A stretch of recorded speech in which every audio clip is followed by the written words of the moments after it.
Alhamdulillahi Rabbil Alamin. Wassalatu wassalamu ala habibina wa syafi'ina wa nabiyyina Muhammadin sallallahu alaihi wasallam wa ala alihi wa sahbihi ajma'in, amma ba'd.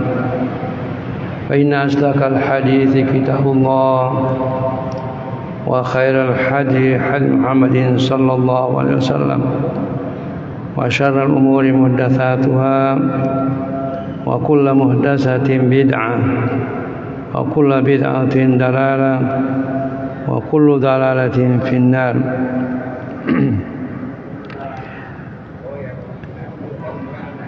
Qala musannifu rahimahullahu ta'ala wa kad ahassa Yaqub alaihi salam bi syai'in min al-khawfi ala Yusufa min ikhwatihi فأراد أن يختاط للأمر ويذكرهم بواجب الأخوة في رعاية أخيهم والمحافظة عليه، مشيرا إلى أن خوفه ليس منهم وإنما يخاف من الوحوش الكاسرة والضوار الغادرة، حيث قال إني ليحزنني أن تذهبوا بي وأخاف أن يأكله الذئب وأنتم عنه غافلون. Bapak-bapak dan ibu-ibu jamaah maghrib yang saya hormati, pada malam ini masih kita sambung kisah atau sejarah Nabi Yusuf, karena sejarah yang paling lengkap menyangkut Nabi dan Rasul, satu-satunya sejarahnya Nabi Yusuf yang paling lengkap dalam Al-Quran.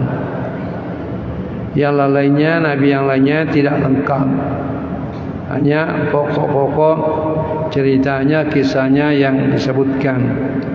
Kalau ada disebutkan awal dakwanya, kadang-kadang tidak disebutkan bagaimana akhirnya. Jadi hanya kisahnya Nabi Yusuf yang paling lengkap dari awalnya sampai akhirnya.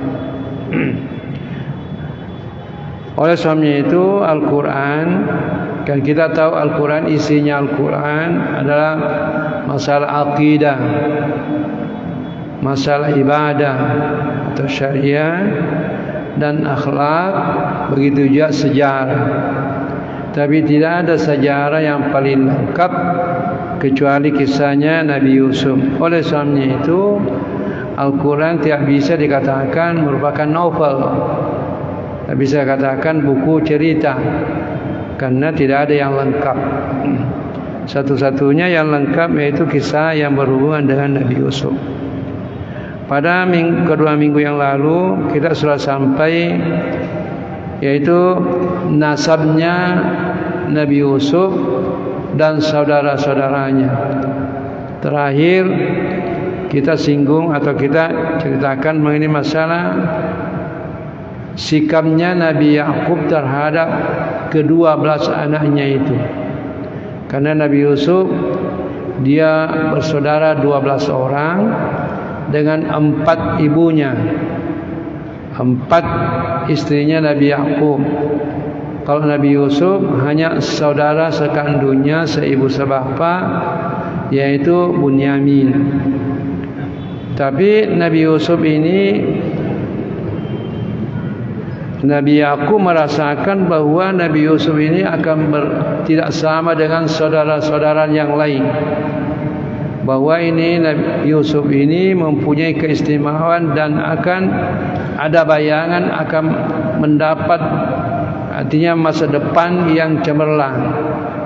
Oleh sebabnya itu Yaqub tidak sama kecintaannya terhadap Nabi Yusuf dan kepada saudara-saudaranya, karena melihat bahwa ada tanda-tanda kepada Nabi Yusuf bahwa akan menjadi sebagai nabi dan rasul. Apalagi Yusuf menyampaikan kepada Yakub yaitu mimpinya, yaitu dalam Al-Quran katakan, Yusuf mengatakan, idh qala Yusuf li abihi ya abati inni ra'aitu ahada asyara kawkaban wasyamsa wal qamara ra'aitum li sajidin. Jadi dari ini kisah mimpinya Nabi Yusuf yang disampaikan kepada Yakub, maka Nabi Yakub tambah yakin bahwa Yusuf ini masa depannya akan menjadi orang yang hebat, orang akan menjadi nabi dan rasul, sehingga kecintaannya terhadap Nabi Yusuf berbeda dengan kecintaannya kepada saudara-saudaranya. Akhirnya karena kecintaannya Yakub terhadap Nabi Yusuf berbeda kesayangannya dan kecintaannya terhadap Yusuf, maka saudara-saudara yang lain merasa iri dan cemburu, dan saudara merasakan ini ada perbedaan kesayangan atau kecintaan Nabi Yakub terhadap saudaranya. Akhirnya ini saudaranya ini merasa iri, merasa dengki, membuat suatu kesepakatan. Bagaimana caranya ini supaya bapaknya ini terhindar atau jangan hanya dipusatkan kecintaannya terhadap Yusuf. Jadi akan berusaha untuk menghilangkan ini. Akhirnya saudara-saudara Yusuf yang lain sepakat membuat kesepakatan untuk menghilangkan ini ketidakseimbangan kecintaan bapaknya terhadap Nabi Yusuf. Akhirnya mengadakan pertemuan rahasia. Jadi pada suatu saat terjadi pertemuan saudara-saudaranya itu, yaitu tujuannya untuk bagaimana Yusuf bisa disingkirkan dalam keluarga, supaya kecintaannya Nabi Yakub tidak terpusat pada Yusuf tapi kepada kita semuanya ini. Hanya mengadakan pertemuan rapat rahasia, dan disitulah para saudaranya yang mengeluarkan suatu pendapat dan mengambil kesepakatan. Macam-macamlah di situ pendapat saudaranya. Ada yang mengatakan, dalam Al-Quran diceritakan bahwa uqtulu Yusuf, bunuh Yusuf, harus kita singkir, harus kita bunuh Yusuf, supaya jangan lagi terfokus kecintaannya Yakub pada Nabi Yusuf. Tapi ada pendapat mengatakan jangan dibunuh, karena Yusuf walaupun bagaimana kita punya saudara, dan Yusuf tiada kesalahannya. Kalau kita lihat dalam sejarah yang berpendapat demikian, yaitu saudara yang paling tua, mengatakan lebih baik kita buang saja atau masukkan dalam sumur.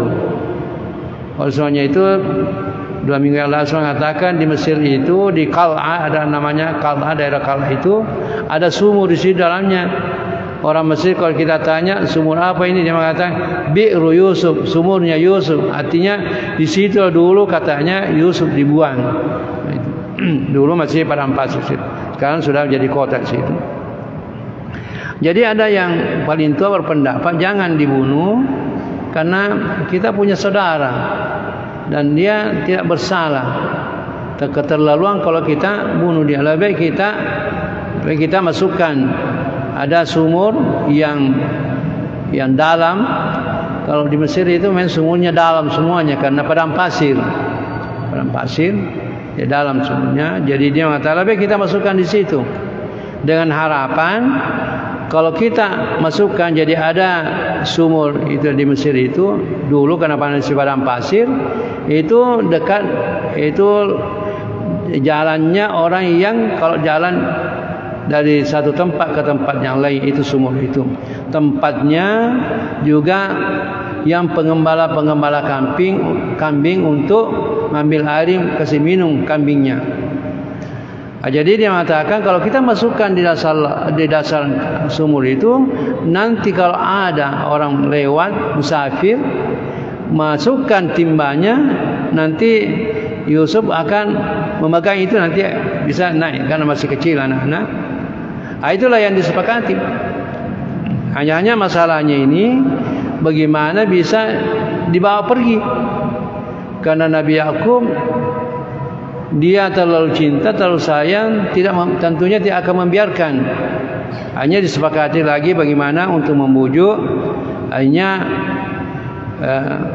pergi saudaranya pergi ke Nabi Yakub meminta izin bahwa boleh kami bawa Yusuf pergi bermain-main padang pasir. Supaya kami bersenang-senang di sana, tapi dalam hatinya ada niat yang tidak baik. Bagaimana Yusuf bisa disingkirkan? Pergi ke bapaknya minta izin. Bapaknya pertamanya tidak mengizinkan. Tidak mengizinkan karena nanti ada yang kena musibah atau apa, atau ada binatang buas yang makan dia. Tapi saudara-saudaranya mengatakan, qalu ya abana ma laka la ta'manna ala Yusuf. Bapak, kenapa tidak mengizinkan? Seakan-akan tidak merasa aman kalau kami pergi sama-sama. Padahal ini kami punya saudara, kami punya adik, tentunya akan kami jaga. Bapaknya kata, inni la yahzununi an tadhhabu bi wa hafu ay ya'kulu dhibu antun an nughafilun. Dia bapaknya katakan, kalau kamu ambil Yusuf pergi, saya tidak merasa tenang. Saya merasa gelisah. Inilah yazunani.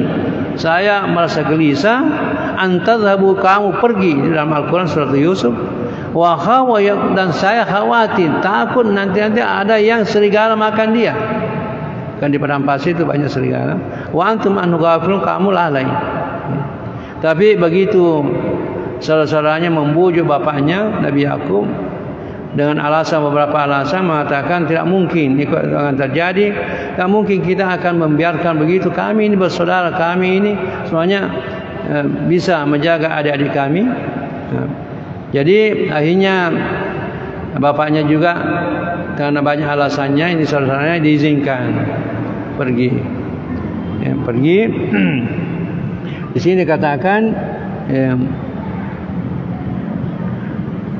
wa qalu la in akalahu dhibu wa nahnu usbatun inna idzan lahasirun. Jadi karena bapaknya mengatakan, saya khawatir kalau mau pergi, saya merasa gelisah, nanti dimakan serigala. Sama mengatakan kalau dimakan serigala, nah, kami juga lebih sengsara lagi, lebih bersedih lagi, karena ini saudara kami. Dan kami juga merasa sedih, kalau bukan saja bapak merasa sedih. Akhirnya dengan alasan-alasannya ini, akhirnya diizinkan. Suatu dia pergi, mulailah niat jahatnya saudaranya, itu tadi yang disepakati, yaitu masukkan di dasar sumur. Dasar sumur dimasukkan di situ dengan harapan kalau mudah-mudahan bisa di situ mati dalam sumur kalau tidak makan, atau ada yang memungunya dia. Tapi tentunya karena ini sudah ada bayangan bapaknya ini akan menjadi masa depannya lebih bagus, tentunya Allah akan menjaganya. Begitu dia dimasukkan di dasar sumur, ada orang musafir mau ambil air. Begitu dia turunkan alatnya untuk mengambil air, terus Yusuf ini memegang talinya itu. Ini yang mau ambil air disangka bahwa ini penuh air, akhirnya berat. Akhirnya diangkat. Suatu diangkat, ternyata ada anak yang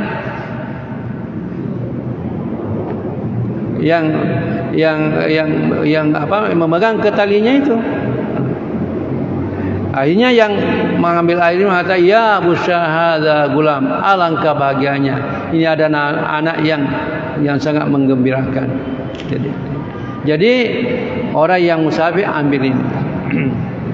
Kemudian ini yang saudara-saudaranya ini, setelah dia masukkan di sumur, ditinggalkan di situ. Kalau kita baca di yang lengkap sejarahnya itu, mengatakan suatu dia memasukkan dalam sumur, buka bajunya. Sampai Yusuf ini berontak juga. tapi karena dipaksa akhirnya buka bajunya baru dimasukkan. Kemudian bajunya ini diambilkan darah. Menurut sini dikatakan dia potong kelinci, seekor kelinci, baru darahnya disapukan di bajunya Yusuf untuk mengelabui nanti bapaknya. Jadi suatu dia pada waktu wajah abahum isya yabukum, pada waktu sore ini saudara-saudara ini datang kepada bapaknya, mereka menangis semuanya, menangis, pura-pura menangis. Kemudian mengatakan, ya abana inna dhahabna nastabiqu wa tarakna Yusuf inda mata'ina fa akalahu dhi'bu. Dan mereka datang pura-pura menangis dan membawa bajunya. Mereka mengatakan, bapak, kami pergi bermain-main, berlomba-lomba di padang pasir, kami tinggalkan Yusuf menjaga pakaian kami. Jadi karena dia kecil disuruh jaga. Ini pakaian jaga, katanya begitu. Ternyata karenanya suatu kita main ada serigala yang makan dia. Makan dia. Fa akalahu dhi'bu, itu makan serigala. Wa ma anta bimu'minina walau kunna sadiqin. Walaupun saudaranya itu kurang percaya, tidak yakin bahwa bapaknya itu alasannya akan dipercaya. Mengatakan bahwa itu mesti bohong itu. Kemudian merasakan bahwa bapaknya ini ragu-ragu, hanya kasih lihat ini pakaiannya. Wajah abi kami ala qamisi bidamin kadzibin ain. Bawa bajunya dengan penuh darah, pada darah kelinci. Bukan situ. Bapaknya setelah lihat bajunya tambah ragu. Mengatakan saya tidak percaya karena ini bajunya tidak ada yang robek. Andai kata serigala yang makan mesti ada yang robek. Ternyata bajunya itu kelalaiannya saudaranya, andai kata betul-betul artinya usahanya bagus, tentu akan bagus juga dunia, tapi lupa robek dia.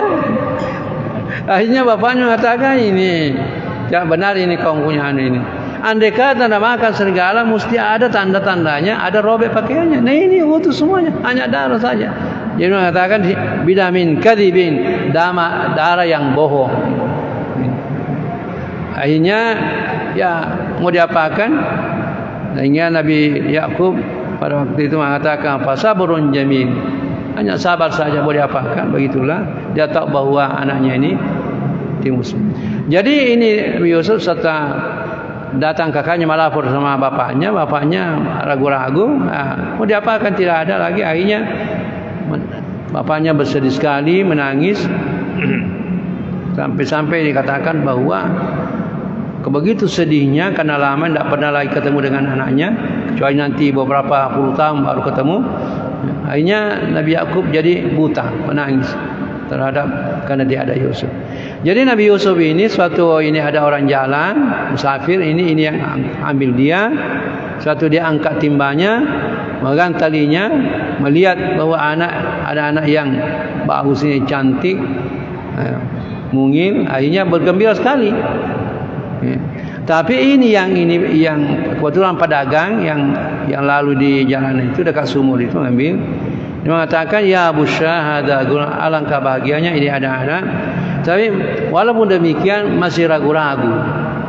Nanti ada yang tuduh dia bahwa melarikan anaknya orang, mencuri anaknya orang. Jadi lebih baik dia suatu sampai di Mesir, maka di kota Kairo itu dia melelang, mengumumkan siapa orang yang mau anak yang kecil. Kebetulan pada waktu itu yang di Mesir itu, kalau kita baca sejarahnya, kepala polisinya, pada Al-Quran dikatakan Aziz, kepala polisinya itu tidak ada anaknya, tidak ada anaknya, dan punya istri yang cantik dan muda. Ini yang beli Yusuf. Jadi ini yang membelinya ini dia mengatakan wa kana alladhi istarahu min misr limrati akrimi maswa asa yanfa'na wa nattahidu walada. Jadi ini dikatakan kepala polisinya ini mengatakan ya wa kana alladhi istarahu min misr, maka orang yang membelinya dari Mesir mengatakan kepada istrinya, limra'atihi wa qala maka berkatalah orang yang membelinya Yusuf di Mesir itu limra'atihi pada istrinya, akrimi, perbaiki, artinya pelihara dengan baik, asa ayam fana, mudah-mudahan nanti ini anak ini berguna bagi kita, mendatangkan kebaikan kepada kita, atau kita anggap sebagai anak karena kita tidak punya anak, tapi kita jadikan saja anak angkat. Itu ya, begitulah. Jadi Yusuf tinggallah di rumahnya ini, katakan kepala polisi Mesir, ada di sini namanya, saya lihat di internet apa namanya. Ada kepala polisi yang membelinya, mengatakan perbaikilah anak ini, pelihara dengan baik. Nah, mudah-mudahan ini memberikan manfaat pada masa depan, atau kita ambil sebagai anak. Tapi jangan tinggallah di sini lama-lama di rumahnya ini, kepala polisi ini.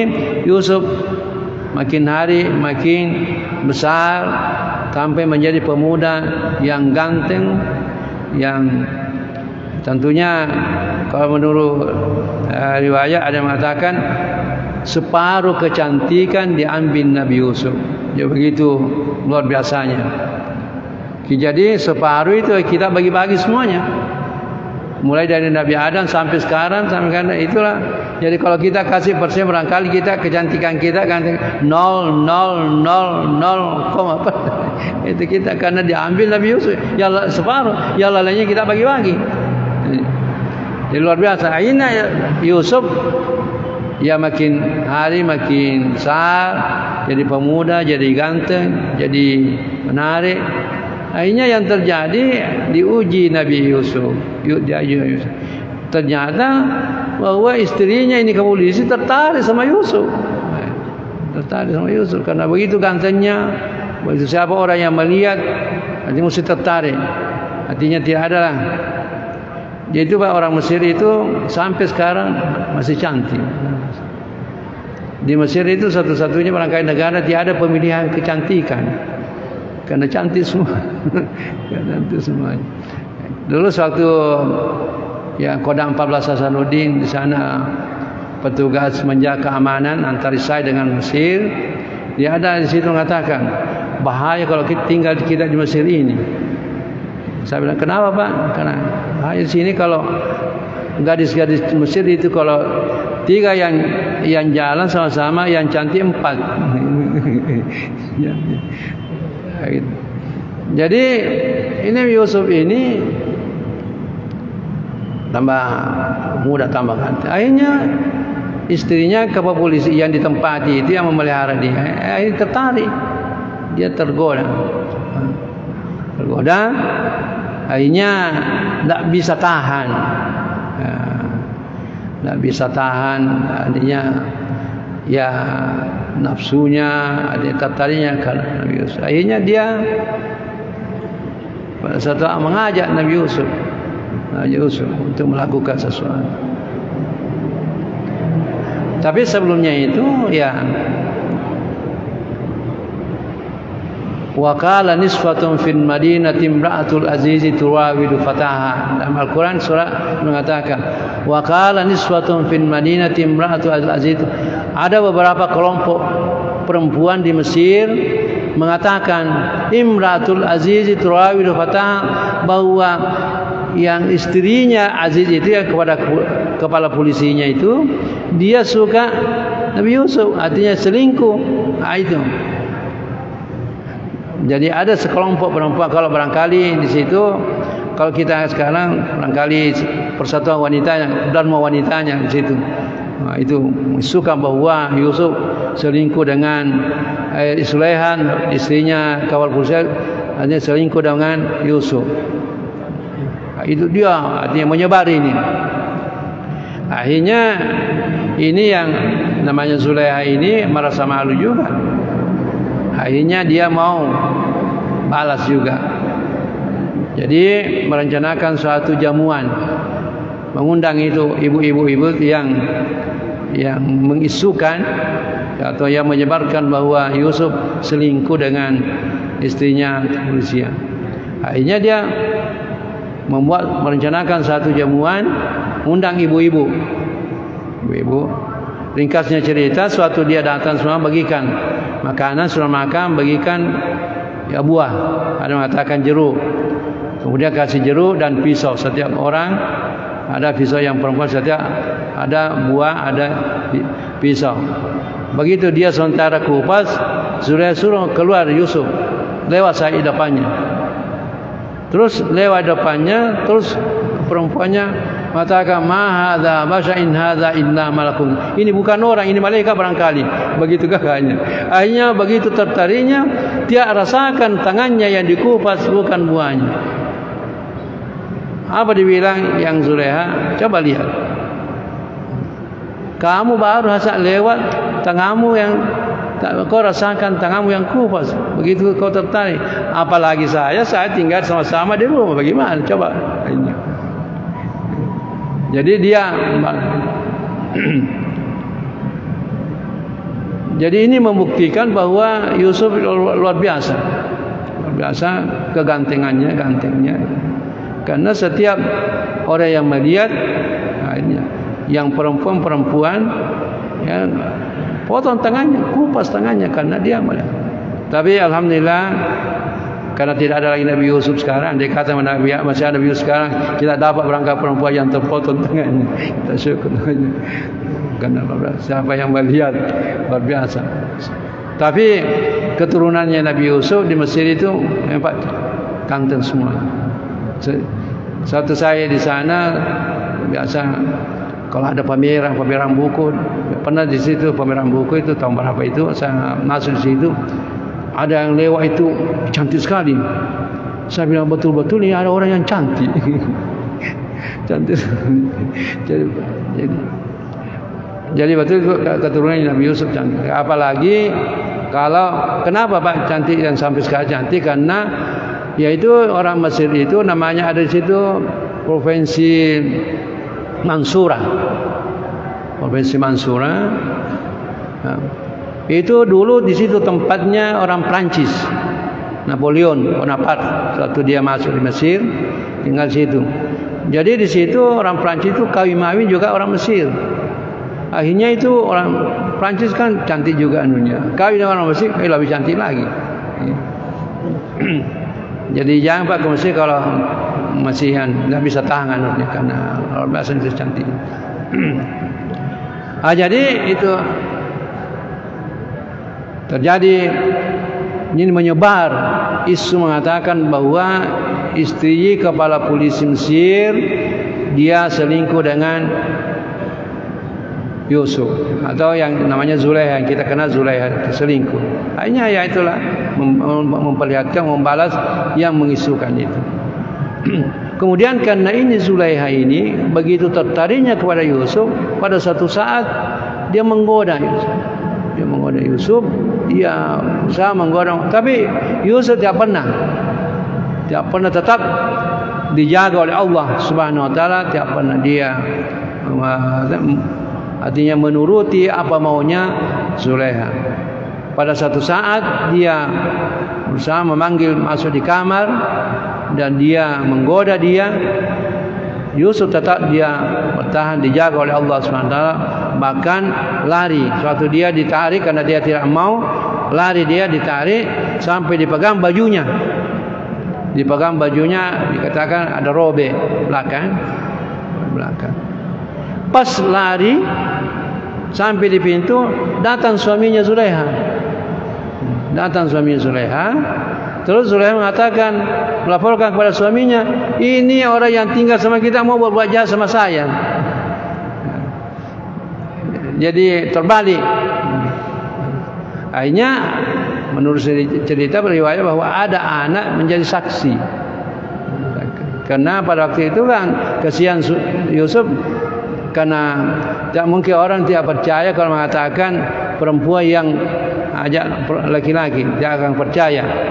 Tapi tetap ini sudah mengatakan Yusuf yang saya mau mengganggu saya. Akhirnya mengatakan kepada suaminya, apa yang kau berikan sanksi bagi orang yang mengganggu rumah tanggamu. Tapi Yusuf mengatakan bukan saya. Akhirnya ada saksinya Nabi Yusuf, ada mengatakan anak yang kecil mengatakan coba periksa Yusuf. Kalau bajunya robek bagian depan berarti Yusuf yang mau mengganggu itu Zulaikha. Tentunya berhadapan, tentunya ini. Tapi kalau bajunya robek di belakang berarti Yusuf yang diburu.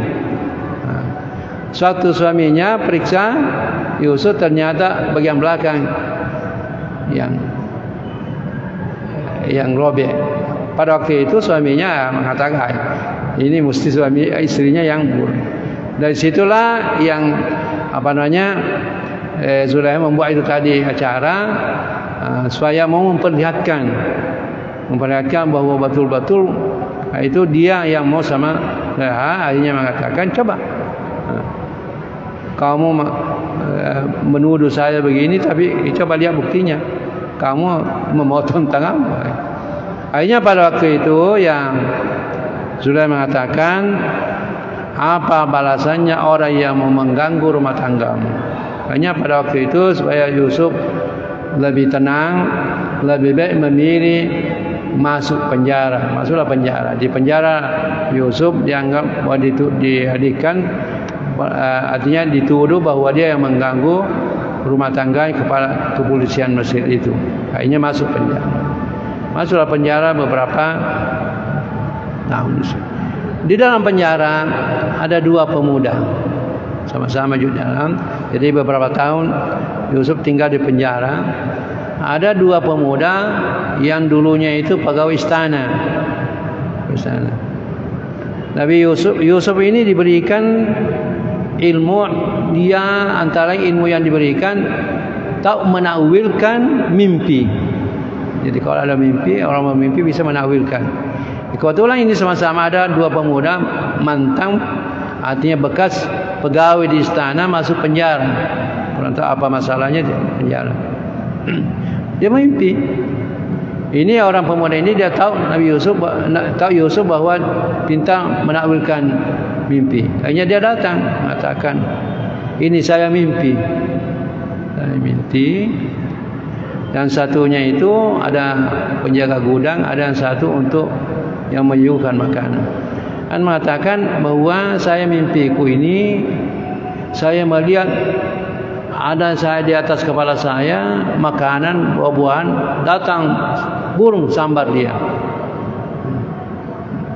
Kalau ini yang satu mengatakan mimpiku saya melihat saya memeras anggur seperti biasa saya memberikan raja. Akhirnya Yusuf menakwilkan, minta ditakwilkan. Akhirnya Yusuf menakwilkan, mengatakan pada yang melihat mimpinya masih memeras minuman, kata insyaallah kamu dalam waktu yang singkat akan dibebaskan dan kembali bekerja di istana. Sedangkan yang kamu ini melihat ada makanan di atas kepala untuk ada burung menyambar dia, kamu nanti akan disalib kena hukuman mati. Tak lama itu sudah menyampaikan, sudah diskusi ini kedua orang ini, satu kembali kepada istana, satu dihukum mati sudah, hukum mati. Kemudian suatu dia mau keluar ini yang kembali kerja di istana, pesannya Nabi Yusuf mengatakan, tolonglah kalau kamu nanti keluar sampaikan kepada raja. Sampaikan kepada raja bahwa ada namanya Yusuf di penjara hanya karena dituduh selingkuh, bukan dia hanya kezaliman, dituduh tiap-tiap melakukan. Ternyata ini yang pemuda ini kembali ke istana bekerja, lupa menyampaikan raja. Karena barangkali karena sudah senang kembali kerja, akhirnya lupa menyampaikan bahwa ada Yusuf masuk penjara karena tuduhan. Akhirnya tinggal di penjara beberapa tahun. Beberapa tahun tinggal di penjara. Nabi Yusuf kasihan karena ini. Sehingga masih panjang ini. Jadi kita melihat Nabi Yusuf dikena hukuman penjara beberapa tahun. Apa yang terjadi Mesir itu? Terjadi kekeringan. 7 tahun terjadi kekeringan, 7 tahun terjadi panen orang. Jadi cerita itu perlu kita mengambil. Kalau kita akan melihat kenapa terjadi kekeringan, ada kemungkinan, ada yang menganalisa, ada kemungkinan terjadi kekeringan karena Yusuf diberikan hukuman yang bukan hukumannya, yang tidak bersalah. Jadi perlu kita ambil manfaat bahwa bagi yang penguasa yang menjatuhkan hukuman itu perlu hati-hati. Karena kalau kita menjatuhkan hukuman yang bukan hukumannya, habis-habisan nanti ada akibatnya. Termasuk pada Nabi Yusuf yang dihukum masuk penjara, sehingga apa yang terjadi di Mesir, terjadi kekeringan, tidak terjadi tanaman selama 7 tahun. Ini masih panjang ceritanya Nabi Yusuf. Jadi Nabi Yusuf tinggal di Mesir, beberapa lama di penjara, kemudian keluar. Ternyata Nabi Yusuf mendapat kepercayaan di Mesir, mendapat jabatan. Bahkan ada yang mengatakan kawin dengan Zulaiha. Zulaiha ini mendapat jabatan sehingga menjadi kaya, sehingga dia yang mendistribusi makanan sama dengan Bulog. Ya, pada waktu terjadi di Mesir kekeringan, terjadi Mesir tidak jadi tanaman, maka Yusuf pada waktu itu menjadi seperti dia kepala Bulog. Dialah yang mendistribusi, artinya menyebarkan atau membagi-bagi makanan. Pada waktu itu yang saudara-saudaranya, karena sudah jadi ringkas cerita, beberapa tahun ini Yusuf sudah bagus di Mesir, jabatannya apa, akhirnya terjadi kekeringan, tiada makanan. Pada suatu saat saudaranya juga mendengar bahwa raja di Mesir membagi makanan. Datanglah saudara-saudaranya ini mau mencari makanan, mengambil makanan yang dibagikan di pemerintah Mesir. Dan dia sudah tidak tahu lagi bahwa Yusuf itu yang membagikan, karena sudah puluhan tahun dia tahu. Akhirnya inilah berapa kali datang minta makanan, sehingga Nabi Yusuf dia tidak memperkenalkan dirinya, tetap memberikan makanan. Hanya pada suatu saat mengatakan, tanya dia, ada saudaramu? Ada. Siapa namanya? Ini. Dia mengatakan, lain kali kalau datang sini mau ambil makanan, bawa itu saudaramu. Belum dia kasih tahu bahwa saya ini Yusuf. Bawa saudaranya, yaitu Bunyamin, saudaranya Yusuf, seibu dan sebapak itu. Nah, bawa nanti saudaramu itu. Kalau kau tidak bawa, nanti saya tidak kasih ke makanan. Akhirnya pada waktu saudara kembali kepada bapaknya Yakub, menyampaikan bahwa itu yang raja di Mesir itu meminta supaya Bunyamin ini dibawa ke sana. Nanti kalau akhirnya Yakub juga merasa takut lagi. Nanti ada lagi seperti yang mau diperlakukan seperti Yusuf. Akhirnya lama tidak mau kasih izin. Tapi mengatakan kalau begitu kita nggak dapat makanan. Bagaimana kalau bawa itu nggak dapat makanan? Akhirnya diizinkan pergi Bunyamin, mau bawa ke sana. Nah, suatu dibagikan makanan, ini Yusuf ini bisik yang membagikan makanan pegawainya itu. Mengatakan nanti kalau sudah selesai semua dibagi, taruh itu, kalau kita timbangannya yang pengukuran beras itu, pakolaannya itu, taruh nanti dalam anunya itu, Bunyamin. Sembunyikan, masukkan di situ. Nah, jadi setelah dia bagi semuanya, kemudian alatnya itu mengukur yang detail masukkan. Nah, sudah mau pulang, terus diumumkan, mengatakan detailnya raja hilang, dicari siapa mencuri. Akhirnya diperiksa, ternyata itu Bunyamin. Sengaja karena dia bisa taruh nanti di situ, ternyata berada di barangnya Bunyamin. Pada waktu itu diumumkan, siapa yang didapat itu litennya di barangnya itu, maka harus ditahan sini. Akhirnya Bunyamin ditahan. Nah, pada waktu ditahan, Fulami saudaranya. Mereka ini sengsara semuanya kan. Marah lagi bapak ini kan. Padahal dia sudah mengatakan bagaimana nanti hilang lagi. Nah ini yang hilang. Tapi ini Bunyamin ini suatu dia dipanggil sama Yusuf. Kasih tahu saya Yusuf ini, saya saudaramu. Akhirnya agak mau tinggal di sini. Akhirnya sampai saudaranya di bapaknya menyampaikan bahwa Bunyamin ditangkap. Pada waktu itu ditangkap dia saudaranya yang paling tua mengatakan, tolong ya Raja, ambillah di antara kami sebagai penggantinya Bunyamin. Janganlah ini karena bapak kami kasihan tambah bersedih nanti kalau ditahan lagi ini Bunyamin. Adalah di antara kami ini yang sebagai penggantinya. Yusuf mengatakan, tidak mungkin kita ambil yang bukan yang melakukan, yang bukan mencuri. Tak mungkin kami akan lakukan. Terpaksa ada itu Bunyamin. Akhirnya pada waktu dia kembali kampungnya mengatakan, melapor bapaknya, mengatakan Bunyamin ditangkap karena mencuri, ternyata mencuri liter. Kami minta supaya ada pengganti. Dia tidak mau kerjaan ini. Akhirnya pada waktu itu Nabi Yakub tambah menangis lagi, tambah sengsara. Sampai yang mengatakan, ya asafa ala Yusufah. Sampai dia meratap karena mengingat Yusuf, adiknya lagi ditahan ini, tambah sedih. Sampai dikatakan bahwa Nabi Yakub itu buta karena sedihnya gitu. Sudah dua anaknya yang disayang dan hilang semuanya. Mulai Yusuf, adiknya lagi Bunyamin. InsyaAllah nanti barangkali kita sambung karena masih Nabi Yusuf itu salah satunya kisah dan buku yang paling lengkap. Ini masih berlanjut insyaAllah, mudah-mudahan kesempatan kali kita akan kita sempurnakan ceritanya. Lebih dan kurangnya minta maaf. Assalamualaikum warahmatullahi wabarakatuh.